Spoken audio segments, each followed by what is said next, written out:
Two eat food try healthy. তাহলে আমরা এটা সাজাবো কিভাবে?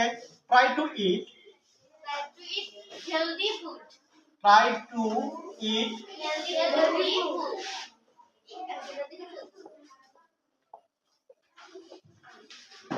Healthy food.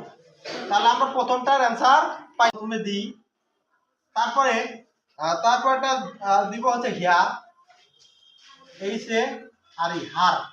হার মানে কি বলেন খরগোশ? তারপরটা দেখেন ফর, ফর অ্যান আওয়ার, এইসো ইউর আওয়ার। তাহলে খরগোশ কয় ঘন্টা যাবত ঘুমালো? 1 ঘন্টা যাবত ঘুমালো।